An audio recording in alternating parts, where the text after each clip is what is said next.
Hello friends, welcome back to my YouTube channel. അപ്പോൾ ഇന്ന് ഞാനൊരു ഫ്രൈഡ് റൈസ് റെസിപ്പി ആയിട്ടാണ് വന്നത്. അപ്പോൾ പെട്ടെന്ന് അത് എങ്ങനെയാണ് ഉണ്ടാക്കുന്നത് നോക്കാം. അതിനായിട്ട് ഞാനിവിടെ ഈ ഒരു കപ്പ് എടുത്തിട്ടുണ്ട്. ഈ ഒരു കപ്പ് വെച്ചിട്ടാണ് റൈസ് എടുക്കുന്നത്. അപ്പോൾ ഞാനിവിടെ 3 കപ്പ് ബാസ്മതി റൈസ് എടുത്തിട്ടുണ്ട്. ഇനി ഇത് നന്നായിട്ട് കഴുകി ഒരു 10-15 മിനിറ്റ് കുതിർക്കാൻ വെക്കണം. കഴുകിയതിന് ശേഷം മാത്രമേ കുതിർക്കാൻ വെക്കാൻ പാടുള്ളൂ, അല്ലെങ്കിൽ അരി പൊട്ടിപ്പോകാൻ ചാൻസ് ഉണ്ട്. അപ്പോൾ ഒരു 10-15 മിനിറ്റ് കുതിർക്കാൻ വെച്ചിട്ട് അതിനുശേഷം ഒരു അരിപ്പയിലേക്ക് മാറ്റണം, വെള്ളമൊക്കെ വാർന്നു പോകാൻ. ഇനി ഒരു കുക്കർ എടുത്ത് അതിലേക്ക് റൈസ് വേവാൻ ആവശ്യമായ വെള്ളം ഒഴിച്ചു കൊടുക്കണം. അതിന് ഞാനിവിടെ വെള്ളം മെഷർ ചെയ്യുന്നത് റൈസ് എടുത്ത അതേ കപ്പ് തന്നെയാണ്. അപ്പോൾ 1 ഗ്ലാസ് അരിക്ക് 1.5 ഗ്ലാസ് വെള്ളമാണ് വേണ്ടത്.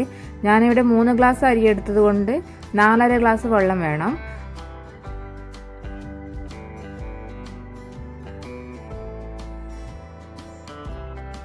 ഇനി ഇതിലേക്ക് റൈസ് ഇട്ട് കൊടുക്കാം. പിന്നെ 2 ടീസ്പൂൺ വെളിച്ചെണ്ണ ഒഴിച്ചു കൊടുക്കണം. റൈസ് ഒട്ടിപ്പിടിക്കാതിരിക്കാൻ വേണ്ടിയിട്ടാണ് ഇങ്ങനെ ചെയ്യുന്നത്. അതിലേക്ക് 1 ടീസ്പൂൺ ലെമൺ ഒഴിച്ചു കൊടുക്കണം. ഇനി ആവശ്യത്തിന് ഉപ്പ് ഇട്ട് കൊടുത്ത് നന്നായിട്ട് ഇളക്കി വെക്കാം.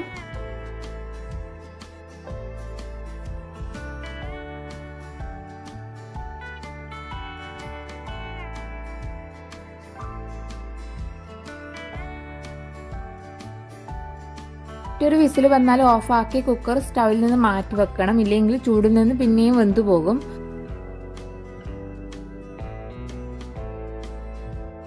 അപ്പോൾ വിസിലൊക്കെ മുഴുവനായിട്ട് പോയിട്ടുണ്ട്. ഇനി തുറന്ന് നോക്കാം. പാകത്തിന് വെന്ത് വന്നിട്ടുണ്ട്. ഇനി റൈസ് കുക്കറിൽ നിന്ന് മാറ്റി വേറൊരു പാത്രത്തിലേക്ക് മാറ്റണം കേട്ടോ, ഇല്ലെങ്കിൽ അടിയിൽ റൈസ് വീണ്ടും വെന്തു പോകാൻ ചാൻസ് ഉണ്ട്.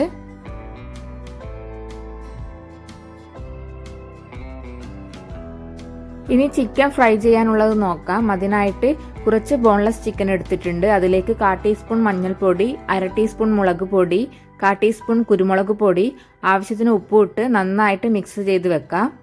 ഇനി ഇത് ഫ്രൈ ചെയ്യാൻ ഒരു കടായി എടുത്ത് അതിലേക്ക് ചിക്കൻ ഷാലോ ഫ്രൈ ചെയ്യാനുള്ള ഓയിൽ ഒഴിച്ചു കൊടുക്കണം. ഷാലോ ഫ്രൈ ആയതുകൊണ്ട് തന്നെ കുറച്ച് മാത്രമേ ഓയിൽ വേണ്ടൂ.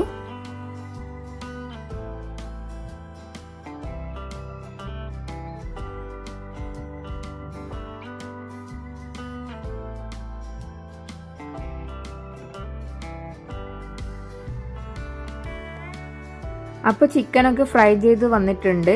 ഇനി ഫ്രൈ ചെയ്ത ബാക്കി ഓയിലിൽ തന്നെ നമുക്ക് ബാക്കി കാര്യങ്ങളും ചെയ്യാം.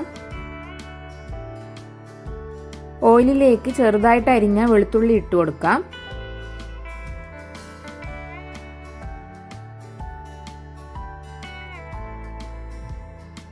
അതൊന്ന് വഴറ്റി അതിലേക്ക് ചെറുതായിട്ട് അരിഞ്ഞ സവാള ഇട്ട് കൊടുക്കാം. ഇനി എല്ലാം ഫുൾ ഫ്ലെയിമിൽ ഇട്ട് വേണം ചെയ്യാൻ. ഇതിലേക്ക് ബാക്കി വെജിറ്റബിൾസ് കൂടി ഇട്ട് കൊടുക്കാം. ചെറുതായിട്ട് അരിഞ്ഞ ക്യാരറ്റ്, ക്യാപ്സിക്കം, ബീൻസ്, പിന്നെ വേണേൽ നമുക്ക് കുറച്ച് ക്യാബേജ് കൂടി ഇട്ട് കൊടുക്കാം. ഇതെല്ലാം കൂടി ഫുൾ ഫ്ലെയിമിൽ ഇട്ട് വേണം വഴറ്റി കൊടുക്കാൻ. ഫുള്ളായിട്ട് കുക്കാവാൻ പാടില്ല, ഒന്ന് വഴറ്റിയെടുത്താൽ മതി.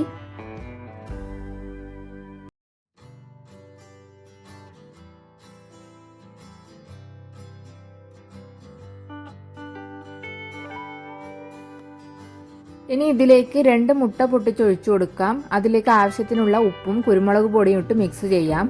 വേണേൽ നമുക്ക് മുട്ട സെപ്പറേറ്റ് ആയിട്ട് വറുത്തെടുക്കാവുന്നതാണ്.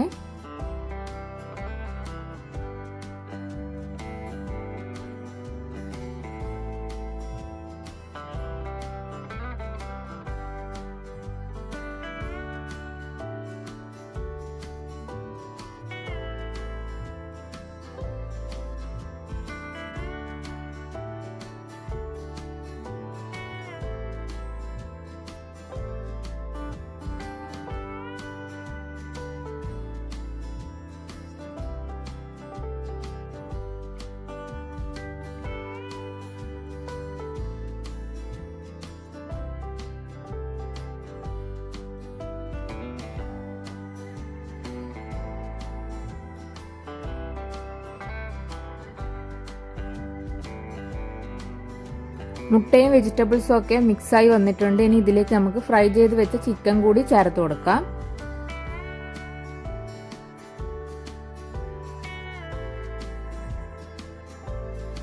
രണ്ട് ടീസ്പൂൺ സോയാ സോസും ഒഴിച്ചു കൊടുക്കാം.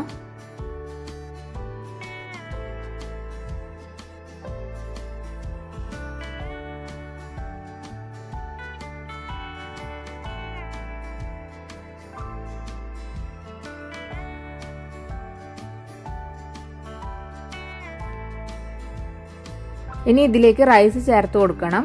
റൈസ് ചേർക്കുമ്പോൾ നമ്മൾ ശ്രദ്ധിക്കേണ്ട കാര്യം മുഴുവനും ഒരുമിച്ച് ഇട്ട് കൊടുക്കാൻ പാടില്ല. കുറച്ച് കുറച്ചായിട്ട് ഇട്ട് കൊടുത്ത് മിക്സ് ചെയ്തെടുക്കുക വേണ്ടത്.